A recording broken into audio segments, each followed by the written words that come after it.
Good evening, everybody. It's Attorney Gerald Griggs, the Justicefighter, and I wanted to go live tonight to have a real important conversation with you about tomorrow.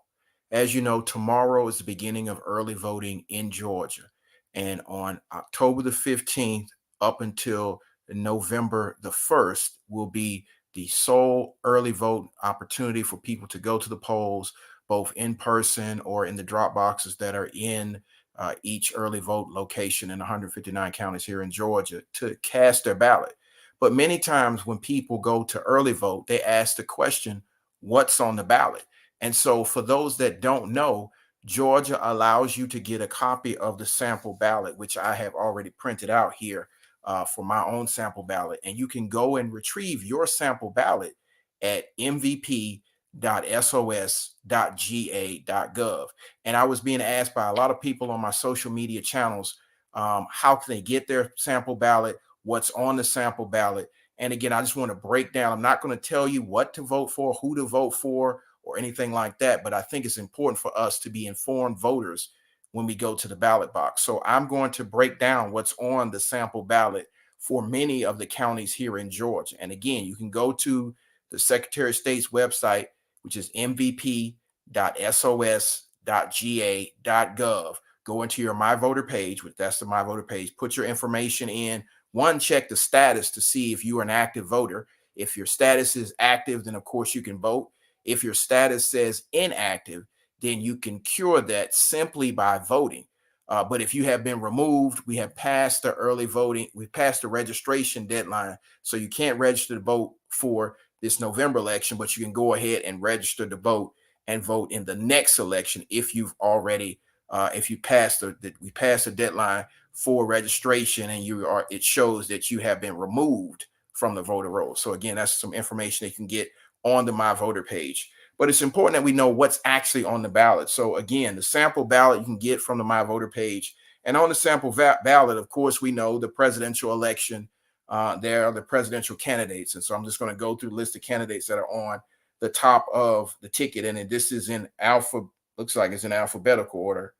Well, no, it's not in alphabetical order, but the candidates that are on the ballot for president, and of course, you can only choose one, Donald J. Trump, president, J.D. Vance, vice president, Kamala D. Harris, president, Tim Walz, vice president, and then Chase Oliver, president, and Mike DeMatter, vice president, and then Jill Stein, president, Rudolph Ware, vice president, Claudia De La Cruz, president, Katrina Garcia, vice president, Cornel West, president, and then Medina Abdullah, vice president. And then there's a write-in section where you can write in. And again, these are the list of candidates that are on Georgia's ballot. Now, there has been some litigation with respect to some of the candidates. So some of the names that we see on the write-in, that we see on the presidential ticket, some of those votes will not count. But again, you have your list of candidates of choice, from Donald Trump to Kamala Harris to Chase Oliver to Jill Stein to Claudia De La Cruz and then Cornel West, or you can write somebody in. And then it goes to, in many of your ballots, to your House district representative. And of course, the entire House delegation for the United States House of Representatives is on the ballot. So many have contested races. In my district, there's not a contested race, but you will see the House district. And so you will vote for your candidate of choice. It has, of course, the Republican and the Democrat, and then the write-in. So you can write in your candidate of choice, or you can choose from one of the candidates. And again, we have multiple state house races in Georgia.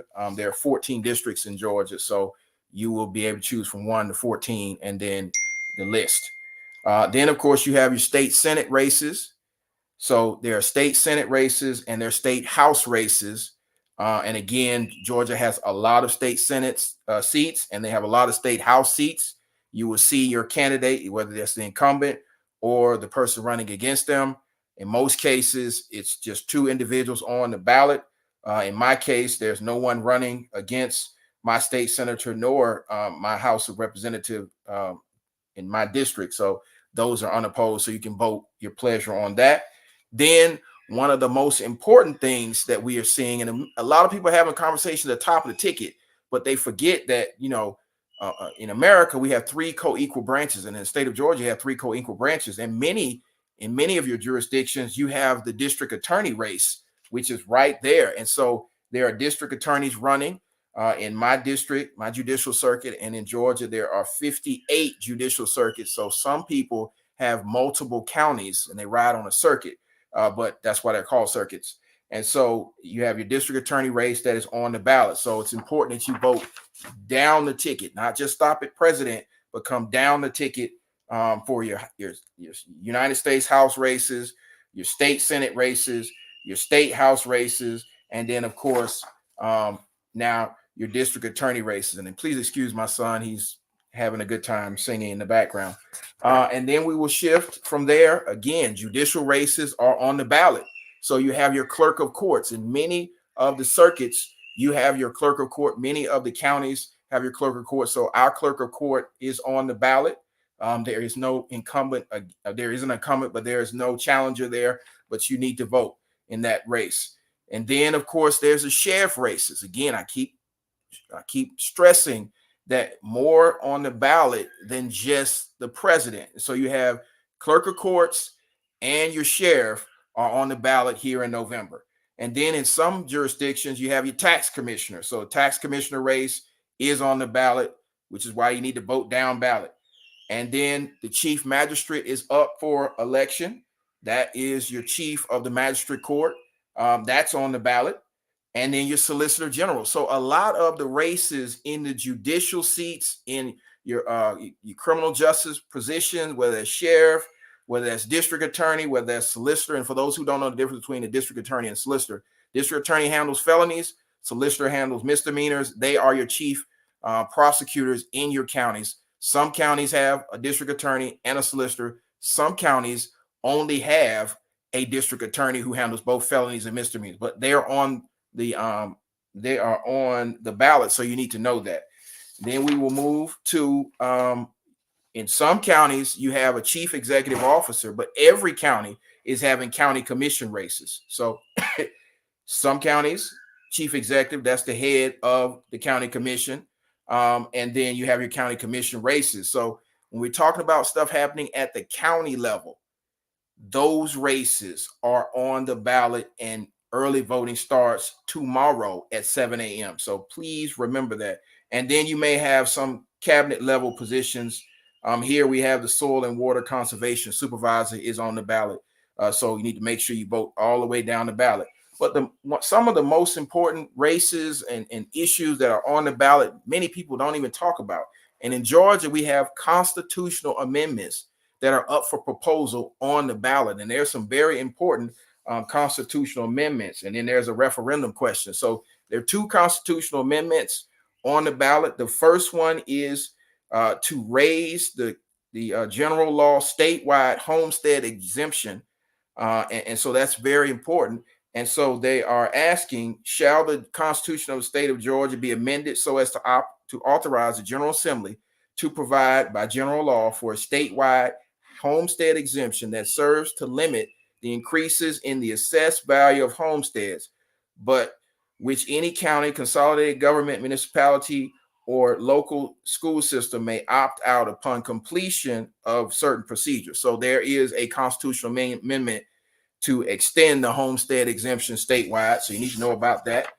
And then there's also a amendment here to provide for a tax court in the state of Georgia, which is interesting.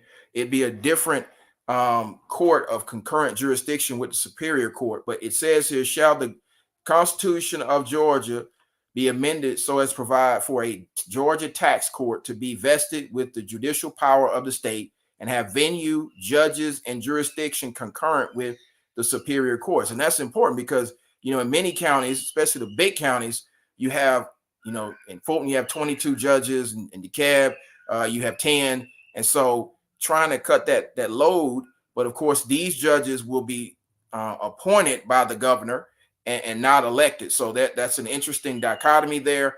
You need to look into that.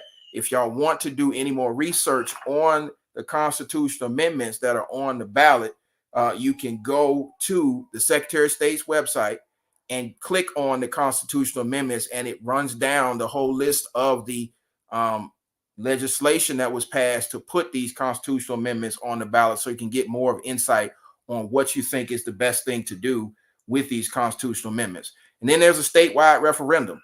And I think this is important. I'm going to probably give a little insight into this one because I think we need to know, how we, deal with this. But it's asking whether or not we should raise the amount of tangible personal property tax exemption from $7,500 to $20,000. And what that means is, will we raise the amount of personal property that's exempt from $7,500 to $20,000? So I think that's very important. My personal opinion, I think we should give more tax exemption and increase the amount. But of course, you're open to vote, whatever your pleasure is. But it's important to know that those two constitutional amendments, the statewide referendum question, is on the ballot. And this is another reason why it's important.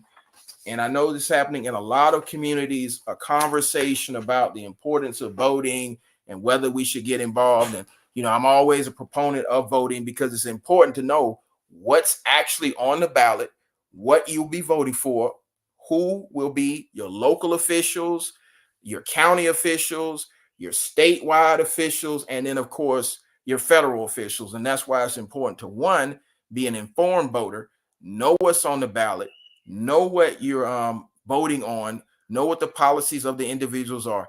And everybody that's on the ballot has a website. So you can go to their website and research their policies, whether that's for the President of the United States, that's for the House of Representatives. In some other states, there are Senate races, not this state, but other states, there are Senate races. So for those who are watching from another state, you can get your sample ballot. You have to go to your Secretary of State's website or however they handle it in your jurisdiction. But there are no U.S. senators on the ballot here in Georgia. And then, of course, your county officials. And that's one of the most important reasons why we need to be informed voters. We need to understand that this is an important election, one of the most important elections of our lifetime. But it's more important than just the presidential race. So I just wanted to hop on here, have a real conversation, and break down what's actually on the ballot. You can, again, go to the Secretary of State's website to get a copy of your sample ballot.